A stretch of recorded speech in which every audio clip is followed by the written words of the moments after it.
Bismillahirrahmanirrahim. Assalamualaikum warahmatullahi wabarakatuh. Bertemu lagi dengan saya Ibnu. Kali ini kita akan membahas tentang gerak lurus. Oke teman-teman, bagaimana kabarnya? Semoga sehat selalu ya. Jadi pada pertemuan kali ini kita akan membahas tentang gerak lurus. Nah, pertama saya mau nanya dulu nih seperti biasanya.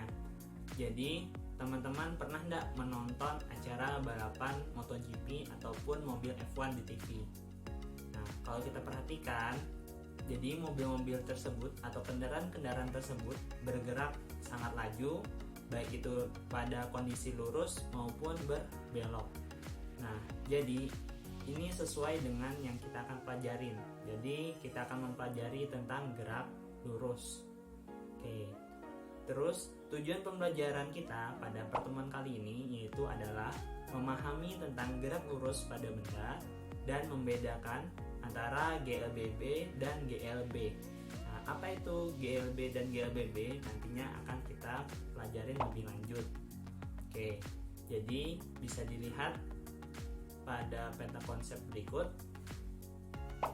Jadi di sini gerak lurus dibedakan menjadi GLB dan GLBB.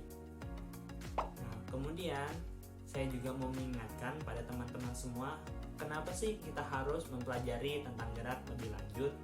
Nah, jadi alasannya ada pada surah Yasin ayat ke-40, di mana Allah menyebutkan bahwa benda-benda langit beredar pada lintasannya. Nah, berarti ada sesuatu hal yang penting tentang gerak yang perlu kita pelajarin karena Allah sampaikan dalam Al-Quran. Oke, selanjutnya jadi kita pelajari tentang gerak lurus. Nah, jadi sebelum kita lanjut, saya mau nanya lagi nih ya. Jadi kalau misalkan kita nonton acara MotoGP ataupun balapan-balapan kan sering tuh terdengar yang namanya kata lintasan. Nah, sebenarnya apa sih lintasan itu? Jadi lintasan merupakan titik-titik yang dilalui oleh suatu benda. Nah, karena kita mempelajari tentang gerak lurus, berarti titik-titik yang dilalui oleh benda ini nantinya akan membentuk garis lurus ya, atau lintasan lurus. Jadi definisi gerak lurus merupakan gerak suatu benda yang melalui lintasan garis lurus ya, atau lintasan yang berupa garis lurus. Nah, selanjutnya seperti yang sudah saya sampaikan di awal, gerak lurus dibedakan menjadi GLB dan GLBB. Nah, GLB sendiri itu merupakan gerak lurus berubah beraturan, sedangkan GLBB merupakan gerak lurus berubah beraturan. Nah, maksudnya seperti apa? Oke, kita lanjutkan ya. Jadi, gerak lurus beraturan. Nah, dari namanya saja sudah jelas gerak ini gerak yang beraturan. Tapi apanya sih yang beraturan? Jadi, maksudnya yang beraturan itu adalah kecepatannya. Maksudnya seperti apa? Jadi, misalkan ada sebuah benda ya, atau sebuah kendaraan yang bergerak dengan kecepatan atau kelajuan yang tetap dalam selang waktu tertentu ya. Ingat, kata kuncinya adalah kelajuan atau kecepatan yang tetap. Nah, jika kendaraan atau suatu benda mengalami gerak yang seperti itu, maka benda tersebut dikatakan sedang mengalami gerak lurus beraturan ya. Nah, kemudian kita bisa lihat gambar berikut agar lebih jelasnya. Jadi bisa teman-teman lihat pada gambar berikut, ada sebuah mobil yang melaju dari titik A hingga titik E. Nah, dari titik A hingga titik E, mobil tersebut melalui titik B, C, dan D. Ya, jadi bisa dilihat mobil yang melalui titik B, C, dan D. Nah, jarak antara A ke B, B ke C, C ke D, dan D ke E ini sama. Nah, berarti jaraknya sama. Kemudian waktu tempuhnya juga sama, yaitu TS ya. Jadi maksudnya TS di sini bukan STS ya, tetapi maksudnya adalah waktu yang ditempuh selama jarak S ya.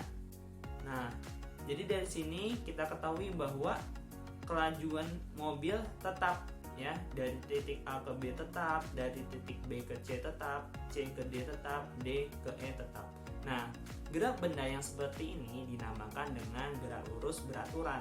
Jadi, benda tersebut bergerak dengan teratur tanpa berubah kecepatannya ataupun kelajuannya. Oke, gimana?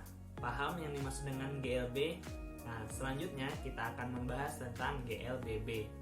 Jadi, GLBB adalah gerak lurus berubah beraturan.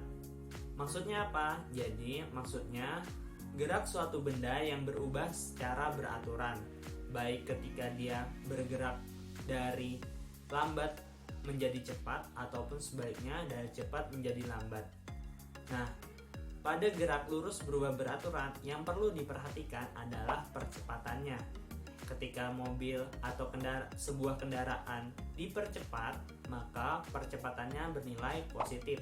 Sedangkan ketika mobil atau kendaraan bergerak diperlambat atau melambat, maka nilai dari percepatannya adalah negatif.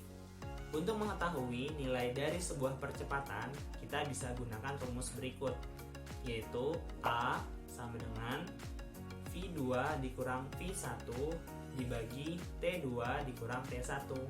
Nah, V2 ini merupakan kecepatan akhir, sedangkan V1 merupakan kecepatan awal.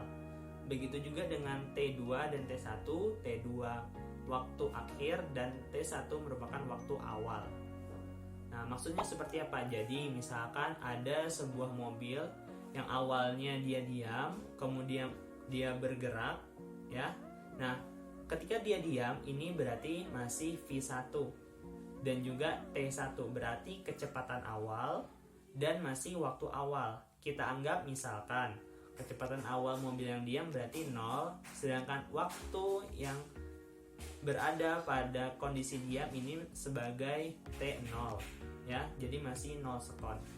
Terus kemudian dia bergerak, mobilnya bergerak. Nah, ketika dia bergerak pada titik tertentu, ya, kita bisa katakan ini berarti sebagai V2, ya.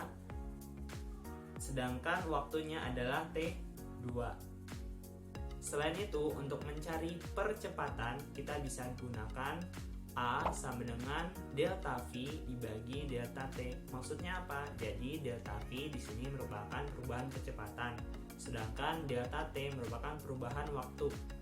Atau bisa juga kita mencari percepatan dengan mengetahui perubahan kecepatan dan waktu yang diperlukan oleh suatu benda.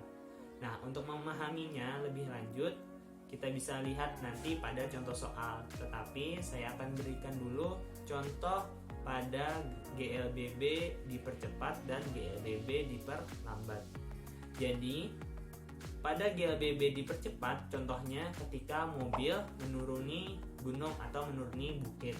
Ya, mungkin teman-teman sudah sering merasakannya. Ketika kita berjalan turun dari gunung atau dari bukit, kita akan merasa lebih laju atau lebih cepat. Nah, hal ini disebabkan karena percepatan gravitasi, yaitu percepatan yang diakibatkan oleh gaya gravitasi bumi. Sedangkan sebaliknya, ketika kita naik gunung atau naik ke atas bukit, kita akan merasa berjalan lebih lambat. Nah, hal ini dipengaruhi karena kita bergerak berlawanan arah dengan arah percepatan gravitasi bumi. Oke, semoga paham ya. Nah, selanjutnya agar kita jauh lebih paham, kita akan lihat contoh soal berikut. Jadi misalkan ada sebuah mobil melaju dari puncak bukit dengan kecepatan 2 meter per sekon. Kemudian mobil tersebut menuruni bukit dan kecepatannya 10 meter per sekon saat ada di kaki bukit. Jika mobil menuruni bukit selama 10 sekon, maka berapa percepatan yang dialami mobil? Oke, kita jawab. Jadi percepatannya kita cari dengan mengetahui perubahan kecepatannya, kemudian dibagi dengan waktu. Kita ketahui bahwa kecepatan mobil dari puncak bukit 2 meter per sekon Dan ketika di kaki bukit 10 meter per sekon, berarti kita ketahui perubahannya adalah 8 meter per sekon. Kemudian waktu yang diperlukannya adalah 10 sekon, sehingga percepatan yang dialami mobil adalah 0,8 meter per sekon kuadrat. Oke teman-teman, bagaimana contoh soalnya? Semoga lebih paham ya. Nah, saya di sini mau menyimpulkan bahwa gerak lurus terdapat dua, yaitu gerak lurus beraturan dan gerak lurus berubah beraturan. Nah, perlu kita ketahui juga gerak lurus beraturan, ya, rumus-rumus yang ada pada gerak lurus beraturan kurang lebih sama pada video gerak. Jadi teman-teman bisa menonton video tentang definisi gerak. Dan kemudian untuk gerak lurus berubah beraturan, ya, hal yang perlu diperhatikan adalah terkait percepatannya. Oke, semoga teman-teman bisa lebih memahaminya dan semoga video ini bermanfaat. Terima kasih. Wassalamualaikum warahmatullahi wabarakatuh. See ya.